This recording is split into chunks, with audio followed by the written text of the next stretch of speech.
right, this show today is designed as talk amongst yourselves a little bit. This is one that I want you to DVR, and I want you to watch with the family and stop it and talk. Talk about something of real substance. Talk about who you are, where you came from, the history of the family. Share it with your children. Share it with your children. Josephine is here. And Josephine, I asked the audience here a minute ago, so what is anybody getting out of this so far? She did the right thing, and by doing the right thing, God's blessed her, and now she's going to get all these customers prayerfully by doing this, and if you give, it's going to be given on to you. So would it matter if, I mean, because I could have easily just hung up the phone and then not said, hey, come on out. I mean, she didn't ask for anything, and I could have easily never mentioned again, just said, thank you so much for the jacket. Would it still? You could have done that, but God will bless her in another way. Because basically, if you give, he says that he will keep your storehouses full, God. Mm-hmm. It's in Malachi. He says, you know, if we keep giving, God will give back to us. So we just have to keep giving that. I didn't know Josephine. I didn't know she was a Bible freak. Donna, what did you get out of this? She's setting as an example for her daughter. You know, even if you hadn't called her back and said, come on the show, her daughter's watching. This is, you know, that is an interesting phrase to you. Her daughter is watching. This was the thing that it really impressed me on 8/28 is our children are watching us. I know, and it really came home when I saw this jacket. I know that I learned you stand up for what you believe in. Even if the whole town makes fun of you, you keep standing if you believe it's the right thing. You keep going. And I learned it just by watching them. And what?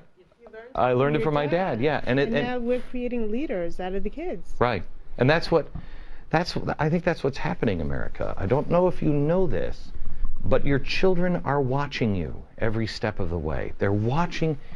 When you say, this is crap and this ought to stop, somebody ought to do something, and what is it? They're watching you.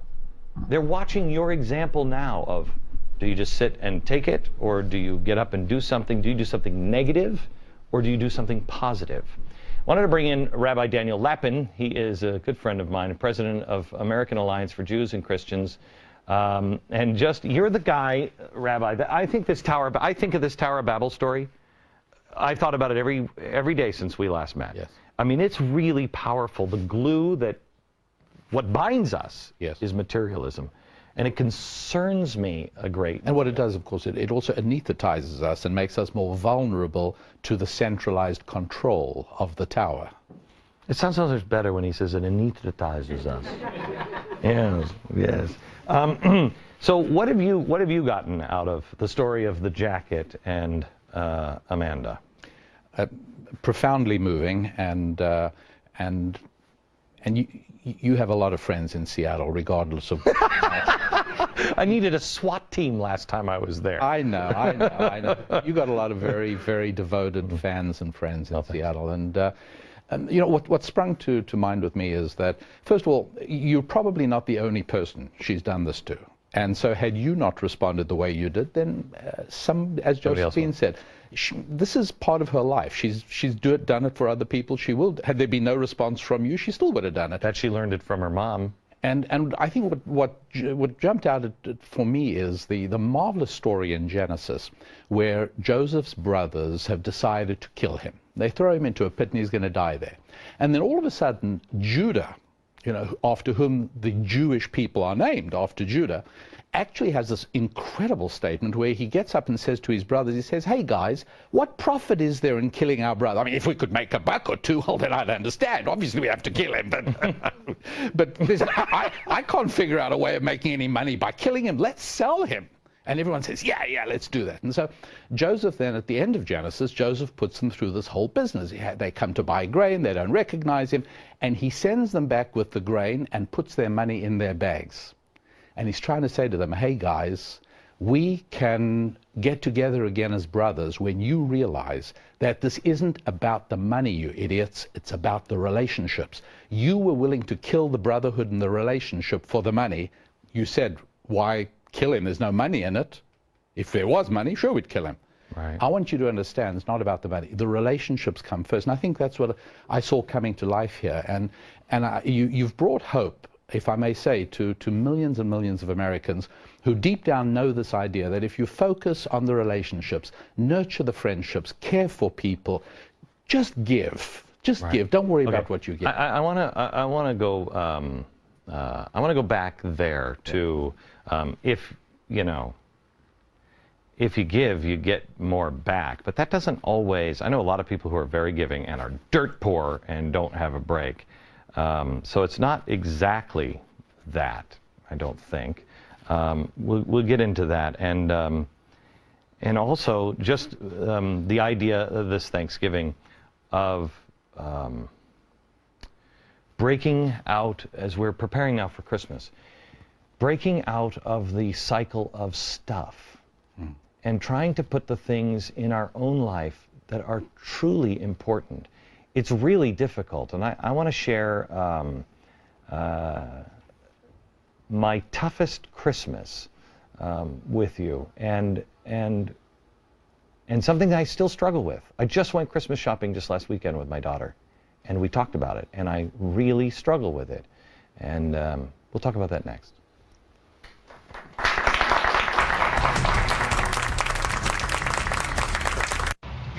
America is broke, and Glenn Beck is gonna fix it.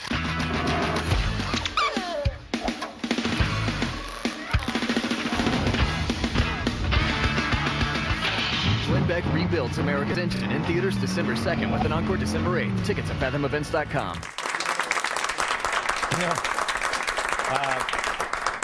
Glenn Beck's not going to fix it. I hope to inspire you to fix it. I have no idea what I'm doing with the economy, and I have no idea what I was doing with the 1965 Mustang. We're back with Rabbi Daniel Lapin. He is the president of American Alliance for Jews and Christians. And Rabbi, I want you to see if you can help me on something. And I don't know if I am alone in this, if anybody else feels this way. I have been rich, I have been poor, and then I was poor again, and then I was rich again. And by the way, rich is much better. But poor taught me more. But at Christmas time, because I grew up without, I'm kind of like my grandma was with food. And more the better. And more shows how much I love you. Yeah. And I have a really hard time not going overboard. I always feel like, oh, I've done too much, it's grotesque, or I didn't do much, I should have done more. If I would have, you know what I mean? I do. Does anybody else feel that way? Okay, so you guys feel that way too. Thank goodness, because I thought it was just me. How do you deal with that? Well, I think that like everything else, you find a balance. To suggest that we're better off with no possessions at all is, in a certain sense, to rob us of our humanity, because one of the things that is different about the way God created human beings from the way he created all the other beings on the planet is that we are the only creatures who own things, and we're expected to own things. For instance, you can't give charity if you don't own anything in the first place. Right. And so owning is good, but being owned by your possessions is not good. That's the love of money. I suppose, Yeah. yes. You know, I just gave him the greatest setup in the world. I said to a rabbi, help me with the balance on buying Christmas presents. He says, here's the balance. Become Jewish. There you go. Well, you know, Christmas is, I mean, I don't celebrate Christmas. I'm Jewish, obviously, but I respect Christmas, I honor Christmas, and I love Christmas because it's a time of the year when everybody is out buying stuff. And that's okay for two reasons. Number one, that's making shopkeepers, manufacturers, artisans, that's making other people very Right. happy. Number two, all the stuff, I mean, every survey shows that the overwhelming proportion of everything that's being purchased is for other people. It's gifts. Yeah, I tell you, there is something special about this time of year. We change. Yes. And the secret is to become that person all the time, and not people are inviting you to all kinds of Christmas parties and all kinds of crap and everything else. You got to go to some, that's fine. My wife and I say the same thing every year. Stop! Stop! Don't get so lost in the things that you have to do. Do the things that you should do. Back in a minute.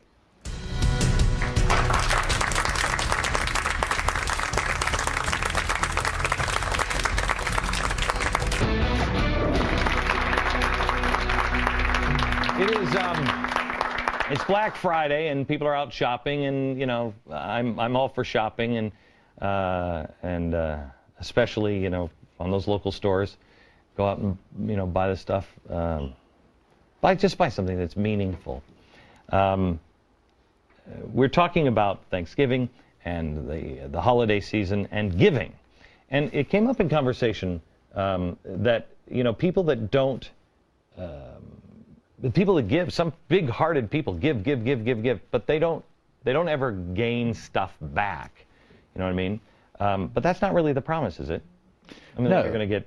No, that's not the promise at all. Not necessarily.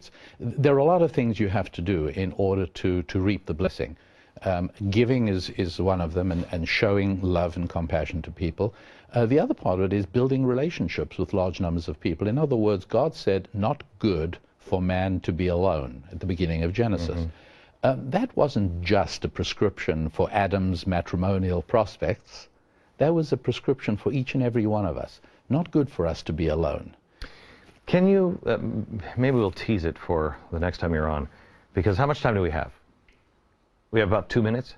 Can you do what you learned on this program about amuse and entertainment? Well, it was 90 something seconds. you said in the introduction to the show. I was Yeah. listening to you, and you spoke about Gibbon's decline and fall of the Roman Empire, and you spoke about how one of the signs of impending extinction of a culture is an obsession with entertainment. Sure.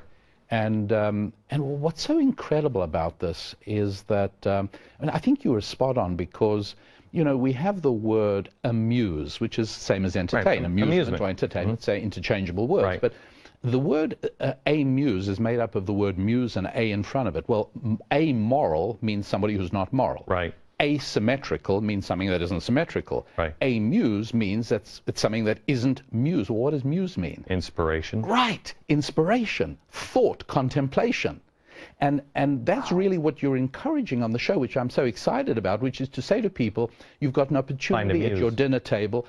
Muse. Don't be amused. Amusing is a way of stopping yourself from thinking. It's a way of preventing and blocking out and paralyzing any potential for depth and growth. Which, if you look at Decline and Fall of the Roman Empire, that is exactly what they were trying to do. Stifle imagination and Yes. the muse.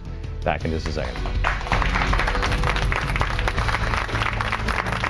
There is a lot of work ahead of us in the coming months and years, but there is a lot of joy as well right in front of us. Find it this season.